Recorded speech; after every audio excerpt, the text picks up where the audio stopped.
আসসালামু আলাইকুম। সারা বিশ্বে চলছে ফুটবলের উন্মাদনা। তার ব্যতিক্রম নয় বাংলাদেশও। বাংলাদেশের ভক্তরাও যে যার মতো দল গুছিয়ে নিয়েছে এবং যে যার দলের সমর্থন হিসেবে পতাকা উড়িয়েছে বাংলাদেশে। তবে বাংলাদেশে বেশি অংশ দর্শকরাই আর্জেন্টিনা ব্রাজিলের সাপোর্টার। গতকাল রাতে প্রথম নকআউট পর্বের খেলায় ব্রাজিল জিতেছে জাপানের কাছে। ব্রাজিলের সমর্থকরা আনন্দ উল্লাস করেছে। তারপরে যে খেলাটা হয়েছে এটা হচ্ছে জার্মানি এবং প্যারাগুয়ের খেলা। আসলে কখনো এটা মেনে নেওয়ার মতো না, এবং যে ঘটনাটা ঘটেছে এটা একটা ফুটবল বিশ্বে একটা অঘটন বলা চলে।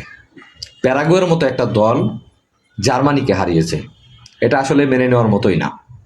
কারণ জার্মানি এত বড় একটা ফুটবল দল, যেখানে এই দলটাকে প্যারাগুয়ে যেভাবে হারিয়েছে এটা আসলে মানার মতো না।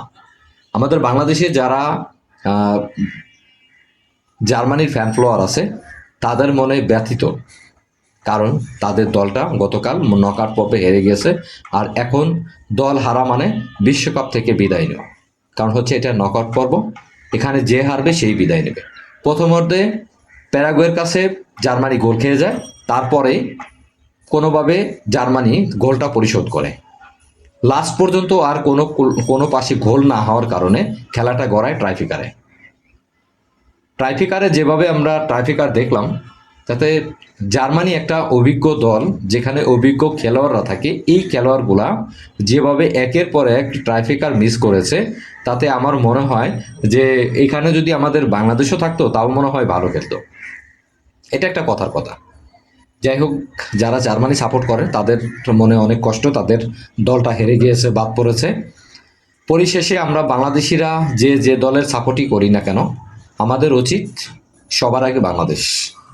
আমরা দোয়া করি আমাদের বাংলাদেশ ফুটবল দল যেন আগামী কোনো বিশ্বকাপে অংশগ্রহণ করতে পারে। তখন আমরা বুক ফুলিয়ে বাংলাদেশের আকাশে বাংলাদেশের পতাকা ওড়াতে পারবো। আমাদের বাংলাদেশ ফুটবল বিশ্বকাপ খেলছে, আমরা ওই অপেক্ষায় থাকবো। আমরা যে যে দলই করি না কেন, পরিশেষে আমরা সবাই নিজেরা আমরা দেখি, মিডিয়া খুললেই দেখা যায় ব্রাজিলের সাপোর্টাররা আর্জেন্টিনাকে খোঁচা দিয়ে কথা বলে, আর্জেন্টিনার সাপোর্টাররা ব্রাজিলকে খোঁচা দিয়ে কথা বলে। আসলে আপনি কি জানেন, ব্রাজিল আর্জেন্টিনা এরা দুইটি দেশ কিন্তু একসাথে, তাদের ভিতরে কিন্তু কোনো বিভেদ নেই, কিন্তু আমাদের মধ্যে বিভেদ আছে। আমরা যারা আর্জেন্টিনা ব্রাজিল সাপোর্ট করি আমাদের মধ্যে প্রচুর বিভেদ আছে। আমরা যারা আর্জেন্টিনা সাপোর্ট করি আমরা মেসিকে পছন্দ করি, এটাই স্বাভাবিক। যারা ব্রাজিল সাপোর্ট করে তারা হচ্ছে নেইমারকে পছন্দ করবে, এটাই স্বাভাবিক। কিন্তু নেইমারের জায়গায় নেইমার, মেসির জায়গায় মেসি, মেসির সাথে নেইমারের তুলনা হবে না। আর একটা দল আর একটা দলের একসাথে হবে না, এটাই স্বাভাবিক। তবে আমরা যারা বাংলাদেশের ফ্যান ফলোয়ার আছি, আমাদের আবেগ বেশি। এই আবেগে আমরা কি করি, আর্জেন্টিনা ব্রাজিল কথা কথা চালাচালি করি, এমনকি এটাকে সংঘাতের দিকে হয়ে যায়। এই জন্য অন্য দেশের খেলাকে কেন্দ্র করে আমাদের বাংলাদেশে এই ধরনের জন্য সংঘাত না হয়, এটাই আমরা কামনা করি। আমরা যে যার পছন্দের মতো দল সাপোর্ট করি, সমস্যা নেই, তবে এটা যেন সংঘাতের দিকে না হয়। আমার ভিডিওটা ভালো লাগলে অবশ্যই লাইক কমেন্ট শেয়ার করবেন। আমার পেজটা যদি আপনার নতুন হয়ে থাকেন, অবশ্যই আমার পেজটা ফলো দিয়ে রাখবেন। দেখা হবে অন্য কোনো ভিডিওতে। এই প্রত্যাশায় আল্লাহ হাফেজ, আসসালামু আলাইকুম।